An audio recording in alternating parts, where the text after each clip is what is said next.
Expédition dans les habitats naturels les plus reculés de notre planète. Dans les profondeurs glacées de l'Antarctique, prospèrent des espèces aux formes et aux couleurs étonnantes.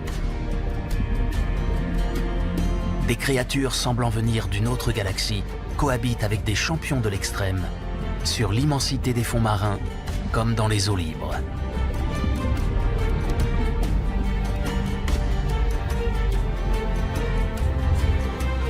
Cette plongée scientifique a pour objectif la recherche et l'étude de ces êtres bizarres, souvent très grand format.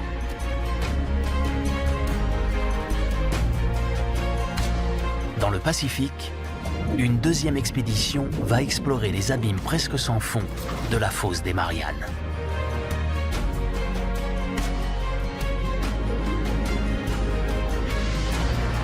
À l'aide des techniques les plus récentes, les scientifiques partent à la découverte d'êtres vivants à plus de 10 km sous la surface de l'océan, au point le plus profond de la croûte terrestre, où règne une pression énorme.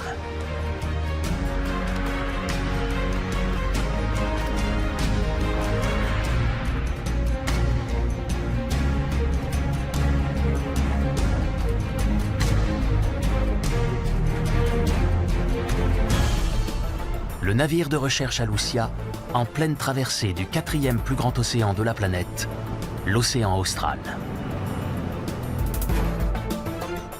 Destination, les eaux profondes de l'Antarctique, le 7e continent le plus isolé de la planète. Presque tous les animaux y vivent dans l'eau.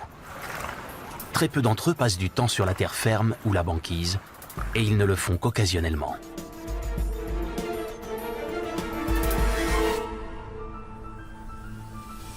Les falaises tombent de 500 mètres dans la mer et le socle du plateau continental chute ensuite à 4000 mètres dans les profondeurs. Au pied de cette longue péninsule, dans des abysses encore largement inconnus, une équipe internationale de scientifiques va partir à la recherche des animaux géants qui devraient vivre ici. À bord, 2 submersibles à la pointe de la technologie. Le jaune, Nadir, et le vert, Deep Rover. La Lucia navigue dans des territoires inexplorés. Des sonars cartographient le paysage sous-marin, ce qui permettra de localiser un endroit favorable à la plongée. Un groupe de manchots à Delhi, sur un iceberg à la dérive, semble souhaiter la bienvenue aux chercheurs. Une rencontre périlleuse, car les 7/8 de ces colosses de glace flottants menacent sous la surface. La Lucia s'approche avec prudence. Claude de Broyer monte à bord du Nadir. Le biologiste belge étudie depuis plus de 50 ans les organismes de l'Antarctique. Il a découvert que dans ces eaux froides, certains animaux pouvaient atteindre des dimensions énormes, un phénomène appelé gigantisme polaire. Okay, gentlemen. Nadir venting now, over. Okay, have a good day. L'eau est exceptionnellement calme. Le moment idéal pour une première. Okay. C'est bien la première fois que des scientifiques s'aventurent en submersible dans ces eaux, habituellement les plus tempétueuses de tous les océans. Come on in, visualizing Cette manœuvre tout près d'un iceberg, attirante mais risquée, serait impossible par forte houle.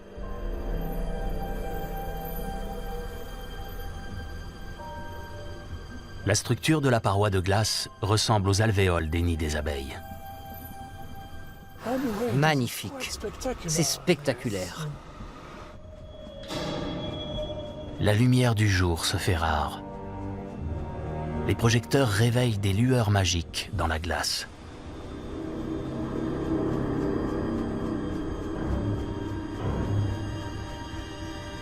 Après 50 mètres de plongée, apparaît le bas de l'iceberg, une vision des plus étranges.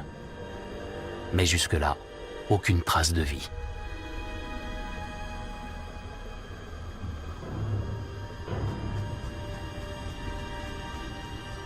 La descente se fait ensuite dans l'obscurité. Contrôle, ici Nadir. Sol atteint. Température moins 1,2.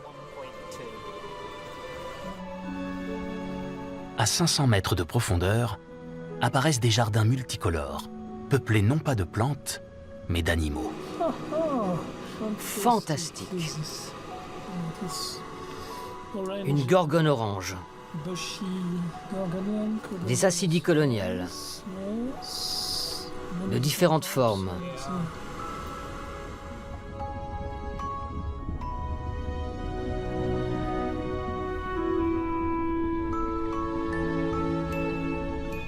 D'innombrables organismes se bousculent sur ce coin de roche, car la plupart ont besoin d'un sol ferme pour se développer.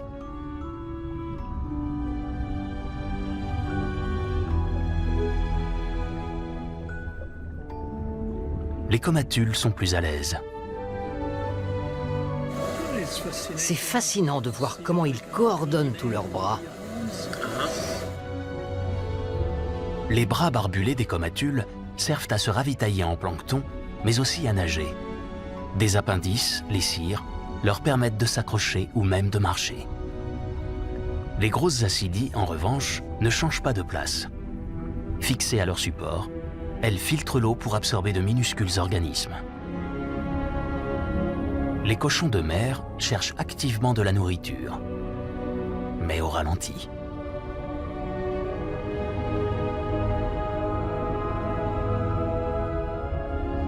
Ces proches parents du concombre de mer de la taille d'un poing ramassent toutes sortes de petites pousses avec leurs tentacules et les acheminent à leur bouche.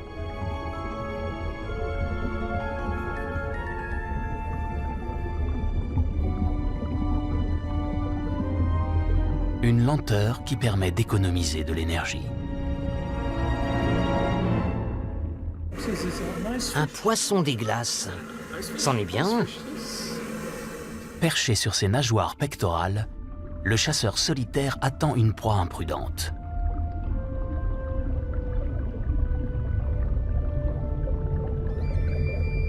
Au moins 120 espèces de poissons des glaces de l'Antarctique ont été répertoriées. Comme les autres, le poisson crocodile n'a pas de vessie natatoire. De grands ailerons lui assurent la flottabilité nécessaire. Avec leur sang incolore, les poissons des glaces sont transparents.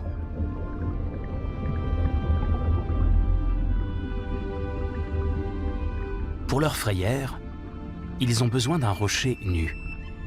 Ce dernier ainsi que les œufs sont surveillés de près, car ils sont très convoités. Là, une grosse étoile de mer, tu as vu sa taille? Ah oui. Presque 50 cm de diamètre et probablement plusieurs kilos. Et une étoile de mer encore plus grande.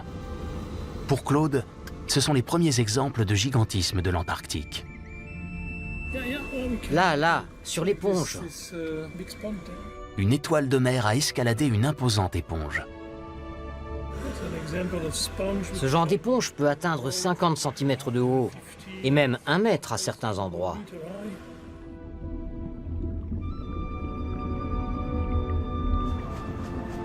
Dans le faisceau lumineux du Nadir, apparaît un énorme rocher presque entièrement recouvert d'éponges.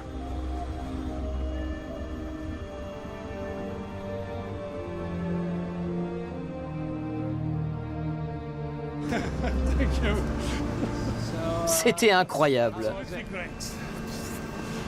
Les rochers étaient entièrement couverts. Pas un seul centimètre carré sans animaux. Sur les 300-400 mètres, tout était plein. Désolé, je suis encore un peu...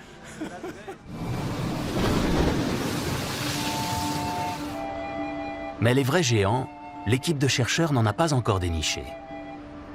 Ils espèrent tous avoir la chance de vivre ce qui est arrivé récemment à un chalutier dans l'océan austral.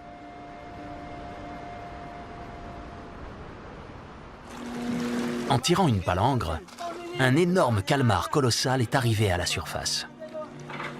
Il avait attrapé un poisson et s'y accrochait fermement. Les calmars colossaux pourraient atteindre 12 à 14 mètres de long.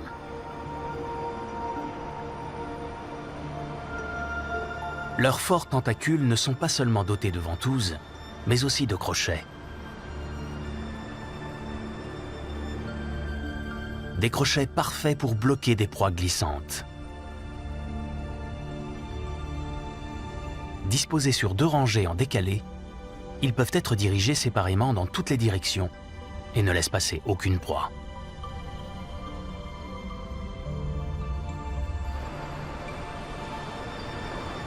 Un animal capturé en 2014 pesait une demi-tonne pour 4 mètres de long.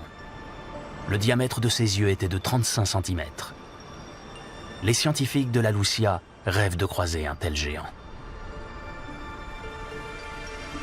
Catherine Bolstadt, spécialiste des calmars reconnue mondialement, va tenter d'en appâter un avec un légine antarctique. Ce prédateur, malgré son air menaçant, serait le repas de prédilection du calmar colossal.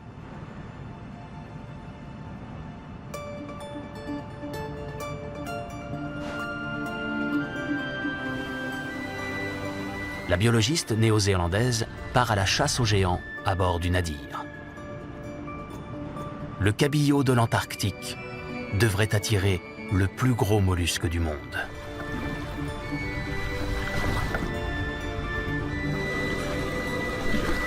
Okay, Sam, that looks good. Ok, tout va bien.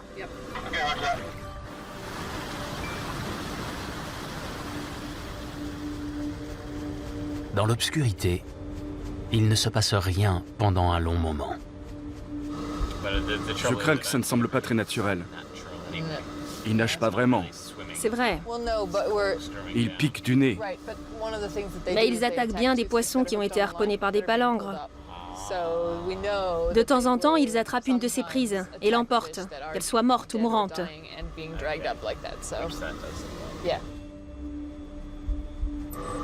Contrôle ici Nadir. Profondeur 450 mètres. En descente. Terminé. C'est un poulpe? Oui. Ça se pourrait.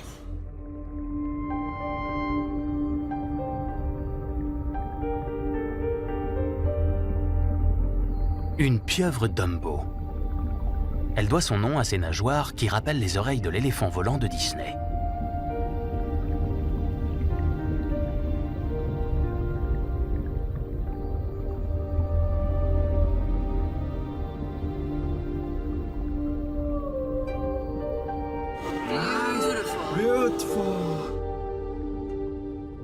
Ses 8 bras, reliés par une membrane, forment comme un parachute. Il y a sans doute trop de thaliacées dans les parages. Elle préfère s'en aller.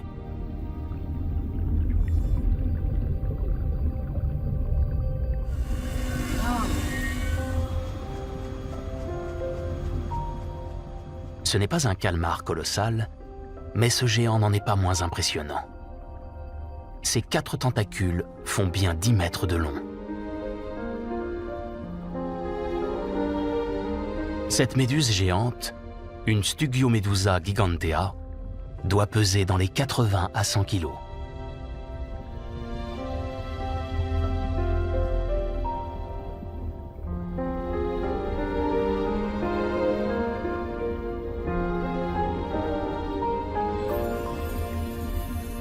Entièrement déployé, le diamètre de son ombrelle atteint 1,40 m.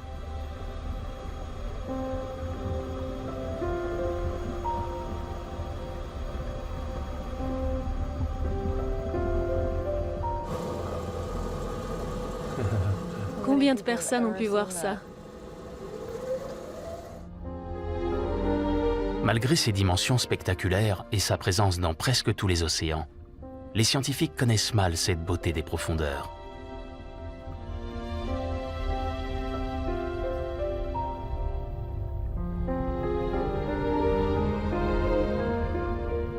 Comment attrape-t-elle des proies avec ses tentacules souples? Le mystère reste entier.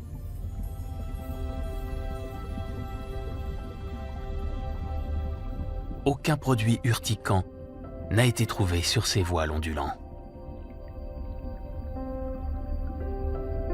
Une fois de plus, la méduse géante emporte ses secrets dans les abysses de l'Antarctique.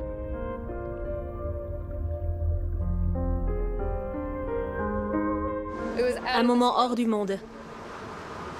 Des choses inimaginables. Ce qui se passe là en bas dépasse n'importe quelle fiction. Après la stupeur, les questions. Les animaux géants sont apparemment plus nombreux dans l'océan austral que dans toutes les autres mers. Pourquoi ?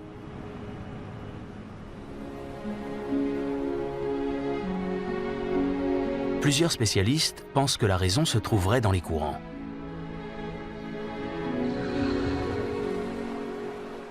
L'Antarctique est entouré d'un courant circumpolaire froid qui repousse toutes les arrivées d'eau plus chaudes. Cela fait de l'océan austral le plus froid de la planète et maintient le continent glacé.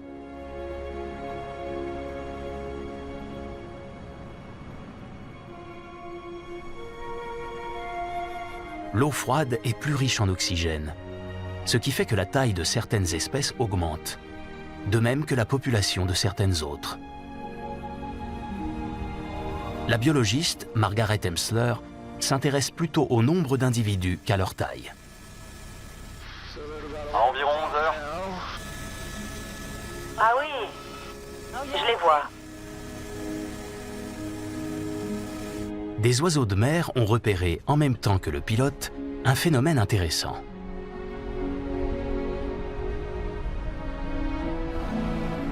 Ce ne sont pas les techniques de chasse des baleines à bosse qui intéressent les oiseaux et la chercheuse.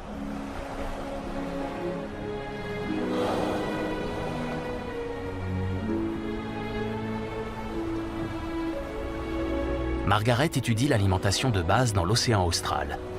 Une nourriture si riche et abondante que presque tous en consomment ici.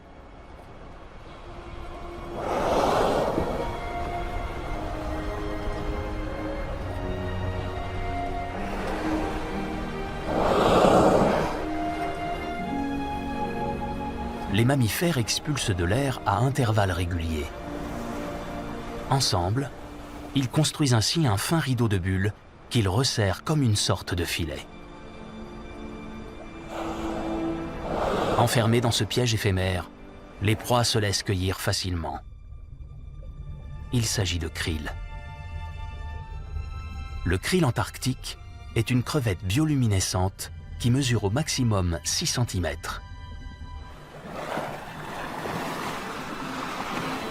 En une bouchée, une baleine à bosse peut en engloutir des milliers.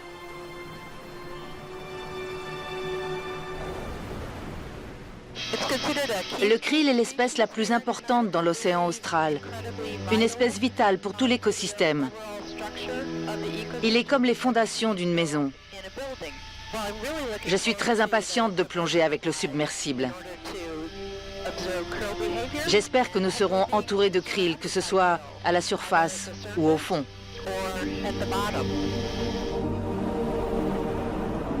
La biologiste atteint le bateau vers le soir. La première plongée est préparée dans la nuit et au petit matin, le navire est déjà en mission.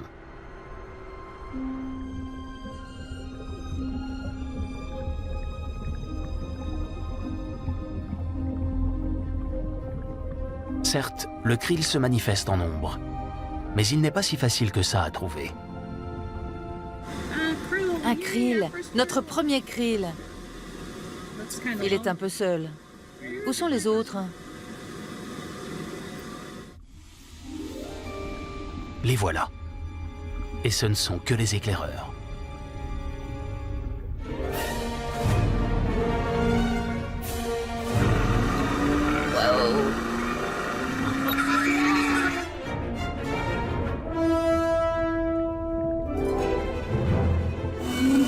C'est incroyable.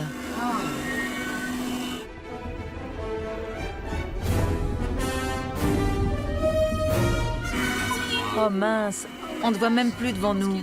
Comment allons-nous trouver le fond?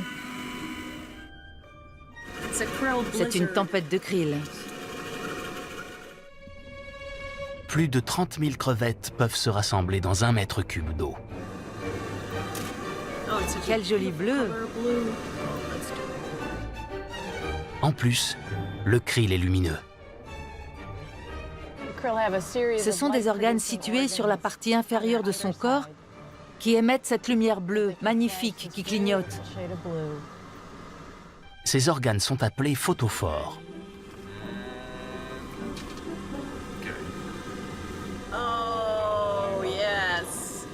Regarde tous ces photophores en action. On ne sait pas encore pourquoi le krill fait luire ces petites lampes. Dans l'obscurité, ces signaux lumineux pourraient faciliter la communication. C'est peut-être aussi pour les animaux une façon de se dissimuler en se faisant passer pour des touches de lumière résiduelles venues d'en haut.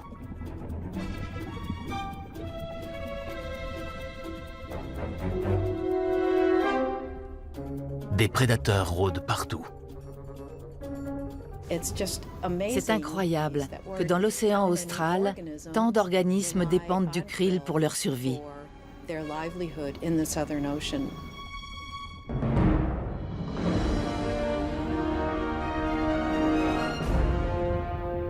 Mais même si les chasseurs sont nombreux, les populations de krill ne sont pas mises en péril. Les eaux de l'Antarctique recèleraient quelques 500 millions de tonnes de ces petites crevettes. Elles trouvent leur nourriture sous la glace, du phytoplancton et surtout des algues.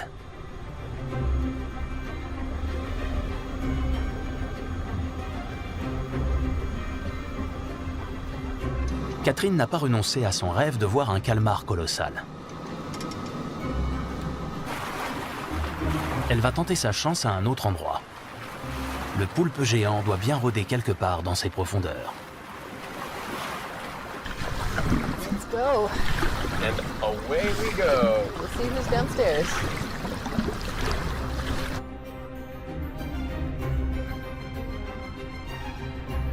Cette fois, le submersible descendra jusqu'à sa profondeur limite, 1000 mètres. Contrôle ici navire. La réception est claire et nette. Au sol, 9, 6, 5 mètres. Filmé par rover. Un squelette de baleine est apparu dans les projecteurs du Nadir et du Deep Rover. Les cadavres de baleines sont de véritables oasis dans cet immense désert des abysses.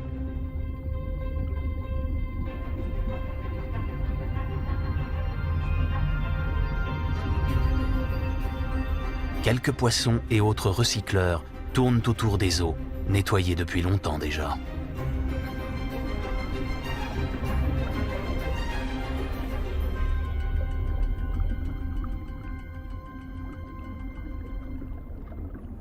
Un calmar!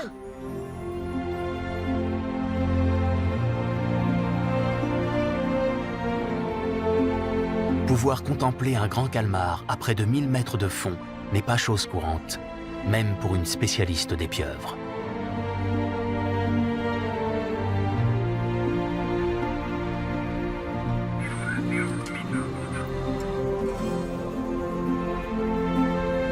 Ce n'est pas encore l'animal recherché.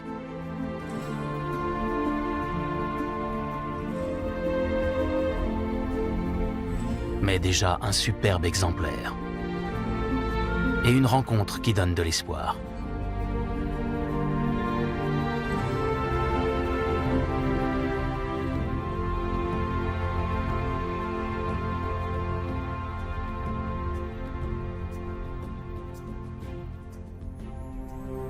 L'équipe ne manque pas cette occasion unique de filmer un calmar à longs bras qui mesure environ 2 mètres.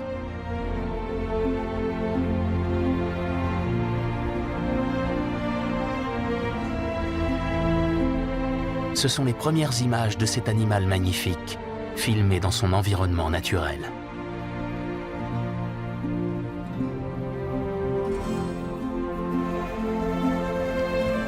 T'as vu la taille de ce bonhomme?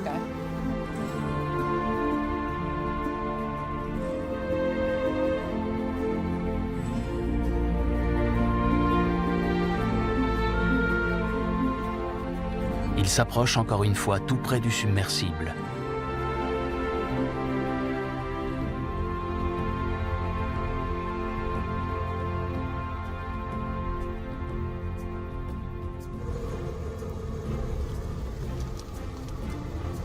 Et c'est le temps des adieux. Après 8 heures de plongée, le Nadir doit remonter et le calmar disparaît dans les eaux de l'Antarctique.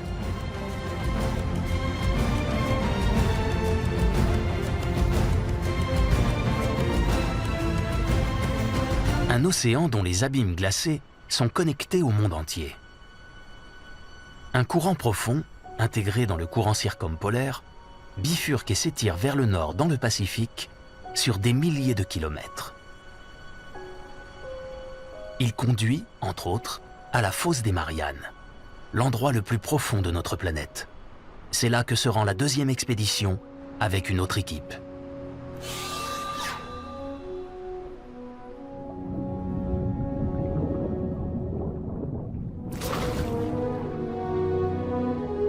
Les profondeurs de l'océan Pacifique sont traversées par un système vaste et complexe de fossés et de canyons habités par des êtres étranges et mystérieux.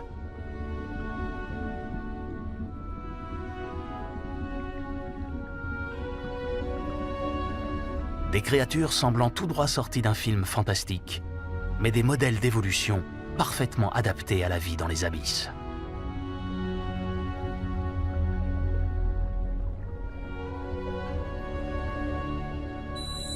Beaucoup disposent de leur propre éclairage. Plus spectaculaire encore, le Macropina microstoma, un poisson à tête transparente et gros yeux tubulaires. La plupart de ces individus vivent jusqu'à 1000 ou 2000 mètres de profondeur. Mais cette expédition a pour but d'explorer les sous-sols du Pacifique.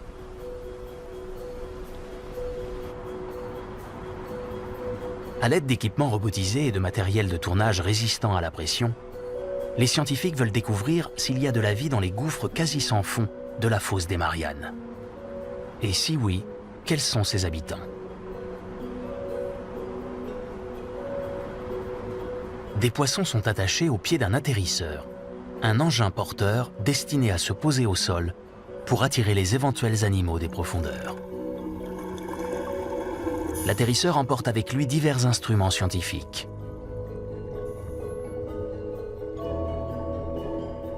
Après une descente de 3h30, l'engin atterrit à plus de 8 km de la surface.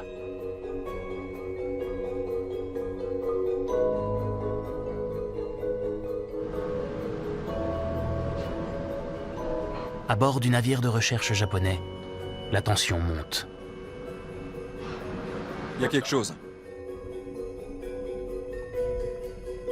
Des amphipodes, des créatures blanches s'apparentant à la crevette, apparaissent à l'image. L'énorme pression, 800 fois plus forte qu'à la surface, ne semble pas affecter les petites bêtes de 3 cm. Quelques heures plus tard, un nombre impressionnant d'amphipodes fait un festin des poissons à pas.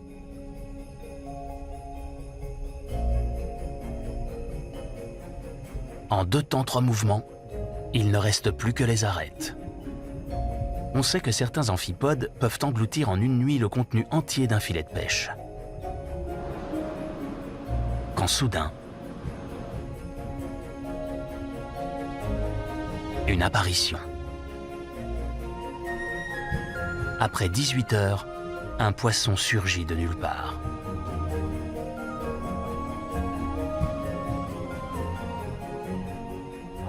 C'est la première fois qu'un vertébré est filmé à une telle profondeur. 8178 mètres sous le niveau de la mer. Un record.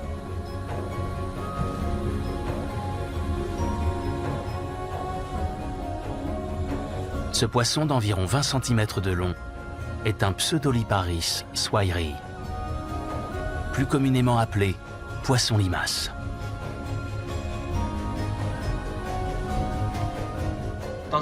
Pour les biologistes, c'est une découverte exceptionnelle.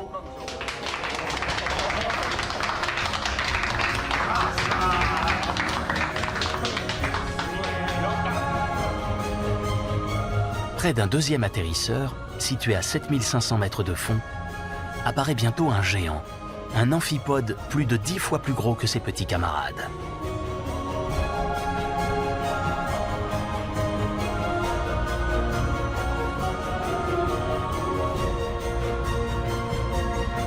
Et toute une bande de poissons limaces vient à la rescousse. Mais bizarrement, ils ne s'intéressent pas aux appâts. Il tournicote autour et semble chercher autre chose.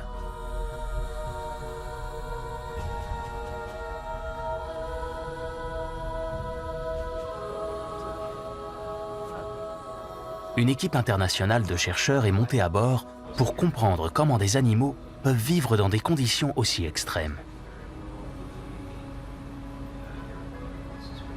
Jeffrey Drazen étudie depuis plusieurs années l'écologie des abysses. À l'aide d'un piège, il espère pouvoir capturer des Pseudoliparis swahili et les remonter des 8000 mètres où ils se trouvent. C'est un jeu de patience. Je suis sûr que demain, on ramènera un poisson.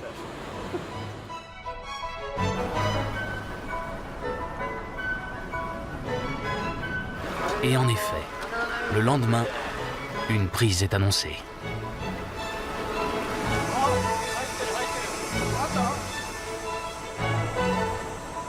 Dans la première nasse, pas de poisson, mais quand même un trésor pour les biologistes. Des amphipodes géants. Une vraie grosse surprise.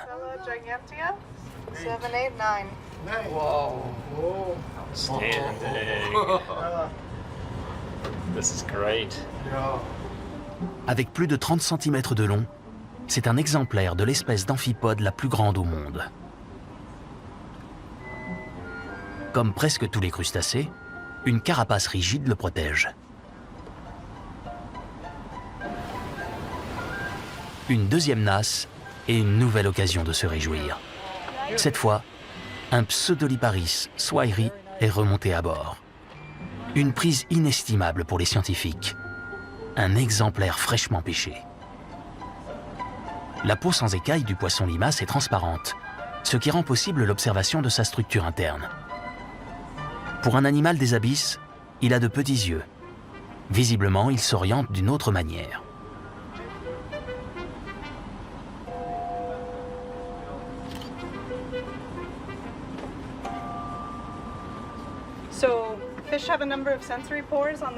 Un examen plus approfondi montre que sa bouche est entourée d'antennes.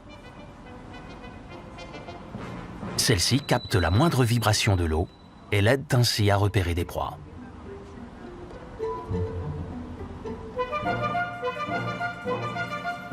Paul Yancey est en train de sonder un autre mystère.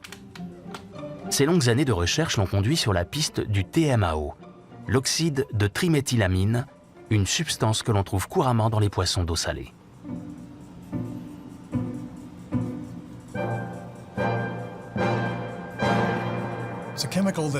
La plupart des gens qui sont allés sur un marché aux poissons connaissent ce produit chimique. C'est lui qui donne cette odeur de poisson aux différentes espèces ici. Le TMAO aide l'animal à survivre à la haute pression des profondeurs. Paul a découvert que les poissons des abysses contiennent beaucoup de TMAO et que les doses sont particulièrement élevées chez les poissons limaces des Mariannes. Ce qui laisse penser que ces espèces sont les plus adaptées à la vie dans les profondeurs extrêmes.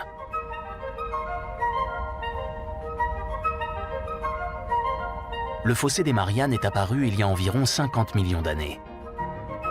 Seules de rares variétés ont réussi à s'y acclimater.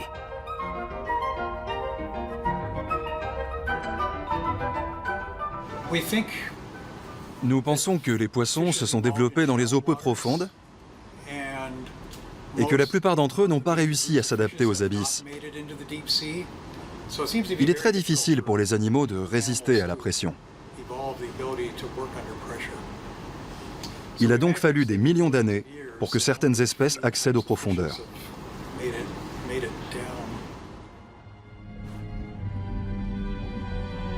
Un troisième atterrisseur équipé de poissons à pas devrait permettre de résoudre une autre énigme. Personne ne sait comment se nourrissent les espèces qui ont réussi à vaincre la pression de l'eau. Là encore, quelques poissons limaces s'approchent, mais ils ne touchent pas à la nourriture. Quand tout à coup, la preuve est là.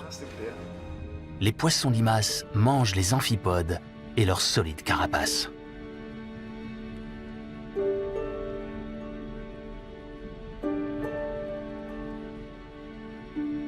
Mais comment font-ils?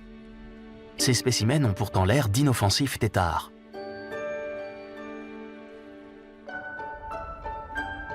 Ces êtres si mous en apparence ont des ressources cachées. Leurs mâchoires sont dotées de plus d'une centaine de dents disposées sur plusieurs rangées. Une fois attrapés, rien ni personne n'échappe à cette dentition.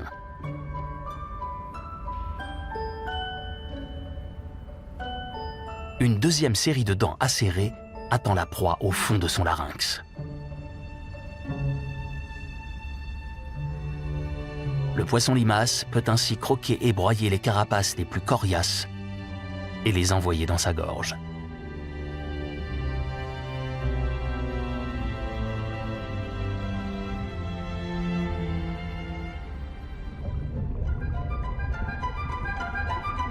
Dans la fosse des Mariannes, les amphipodes sont sans aucun doute la principale source de nourriture des Pseudoliparis swayri.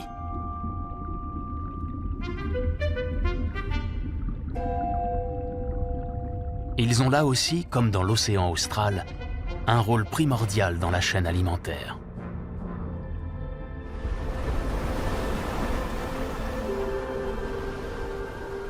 Le bateau de recherche a atteint une certaine position.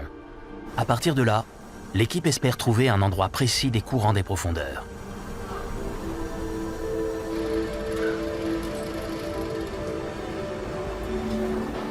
Un ROV, un véhicule sous-marin piloté à distance, va opérer à 5700 mètres, guidé depuis la salle de contrôle.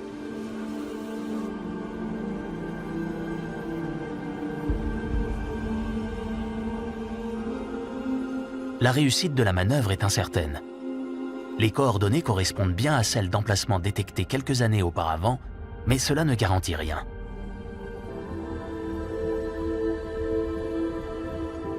Le ROV contourne un rocher et envoie à bord des images d'un monde enchanté.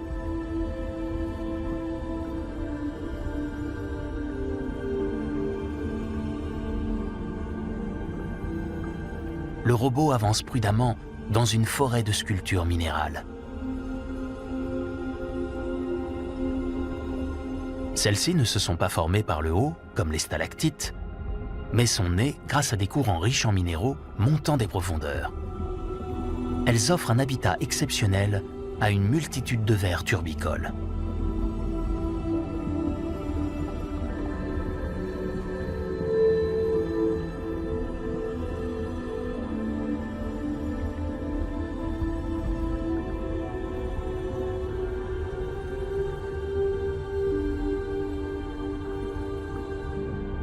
Sur le sol, de grands coquillages blancs observés pour la première fois dans la fosse des Mariannes.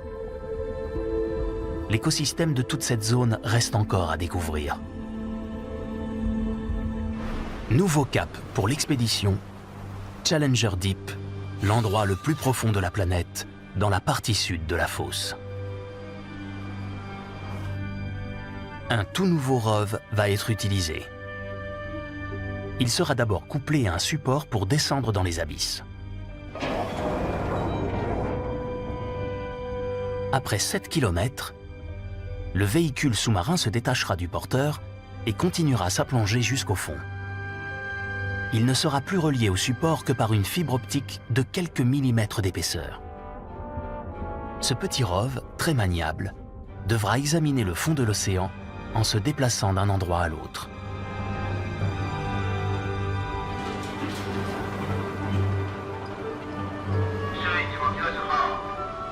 À 4 heures du matin a lieu la grande première. L'opération est lancée.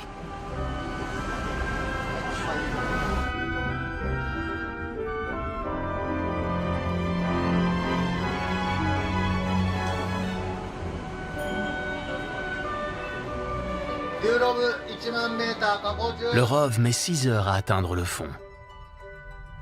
Le moment est arrivé. Malgré le fonctionnement parfait des caméras, les images sont mauvaises et le sol peu visible. Pourtant, soudain, on aperçoit quelque chose. Une forme certes immobile, mais il s'agit clairement d'un animal.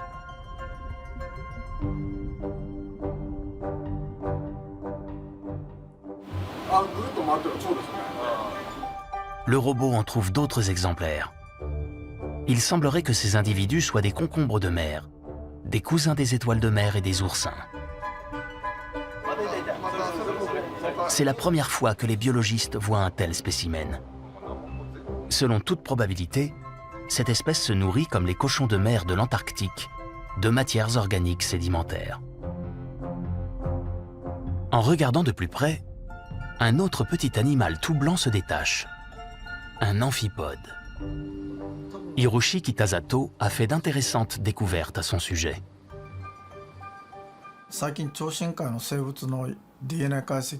Les analyses ADN des différentes formes de vie des abysses ont fait de grandes avancées ces dernières années.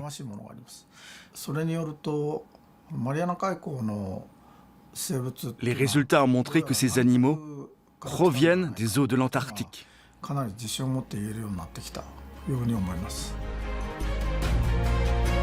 Le système global des courants marins, en particulier celui des eaux profondes, relie tous les habitats océaniques entre eux.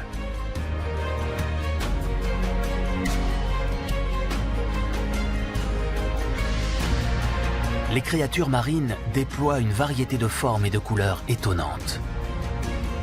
Mais jusqu'à aujourd'hui, nous ne savons pas grand-chose des relations complexes qui les unissent.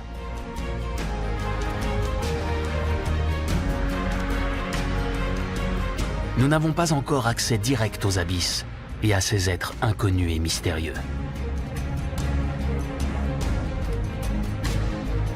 Il nous faudra faire encore d'énormes avancées pour comprendre l'importance que ce gigantesque monde parallèle peut avoir pour l'être humain. Ces 2 expéditions dans les profondeurs des océans nous laissent imaginer toutes les infinies merveilles qui restent à découvrir sur notre belle planète.